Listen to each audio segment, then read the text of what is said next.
हलग्यांचा निनाद, फटाक्यांची आतिषबाजी आणि जरांगे पाटलांचं तुळजापुरात जंगी स्वागत. तुळजापूर नगरी शुक्रवारी मराठा संघर्ष योद्धा मनोज जरांगे पाटील यांच्या आगमनाने उत्साहाचं वातावरण निर्माण झालंय. हलग्यांचा निनाद, फटाक्यांची आतिषबाजी आणि घोषणांच्या गजरात जरांगे पाटील यांचं तुळजापूरकरांकडून जंगी स्वागत करण्यात आलंय. मराठा आरक्षणाच्या प्रश्नावर आक्रमक भूमिका घेणारे मनोज जरांगे पाटील पश्चिम महाराष्ट्र दौऱ्यावर असून त्यांच्या तुळजापूर मुक्कामाकडे मराठा समाजासह नागरिकांचं लक्ष लागून राहिलं. जरांगे पाटील यांचा ताफा तुळजापूर शहरात दाखल होताच विविध ठिकाणी त्यांच्या समर्थकांकडून पुष्पहार आणि पुष्पगुच्छ देऊन स्वागत करण्यात आले.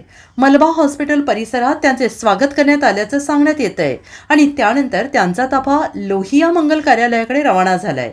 येथे मराठा क्रांती मोर्चाच्या वतीनं जोरदार स्वागत करण्यात आलंय. हलग्यांच्या गजराने परिसर दणाणून गेलाय तर फटाक्यांच्या आतिषबाजीने स्वागत सोहळ्याला आणखीन रंगत आली आहे.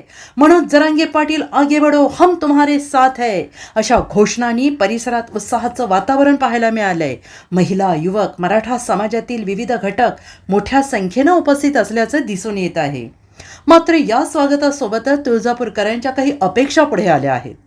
तुळजाभवानी मंदिरातील कारभार, भाविकांना मिळणाऱ्या सुविधा, मंदिर परिसरातील व्यवस्थापन तसेच कथित अनियमितता आणि कंत्राटांबाबत प्रश्न उपस्थित करून या विषयांकडे जरांगे पाटील यांनी लक्ष द्यावे अशी मागणी काही नागरिकांनी केली आहे. मात्र या आरोपांबाबत संबंधित प्रशासन किंवा मंदिर संस्थांची अधिकृत भूमिका समोर येणं तेवढंच गरजेचं आहे. कुलस्वामिनी आई तुळजाभवानी मातेचे दर्शन घेऊन जरांगे पाटील पुढील दौऱ्याला सुरुवात करणार असल्याचं सांगण्यात येत आहे. त्यामुळे तुळजापूरच्या या मुक्कामात ते मराठा आरक्षणाच्या प्रश्नावर नेमकी कोणती भूमिका मांडतात, समाज बांधवांना काय संदेश देतात आणि आगामी आंदोलनाची दिशा काय असणार आहे याकडे आता सगळ्यांचं लक्ष लागून राहिलं आहे. हलग्यांचा गजर, फटाक्यांची आतिषबाजी, हजारोंच्या उत्साहात झालेले हे स्वागत तुळजापूरमधील चर्चेचा विषय ठरले आहे. मराठा आरक्षणाचा प्रश्न असो किंवा तुळजापूरच्या स्थानिक समस्या, आता मनोज जरांगे पाटील यांच्या भूमिकेकडे नागरिकांचं लक्ष लागून राहिलं आहे.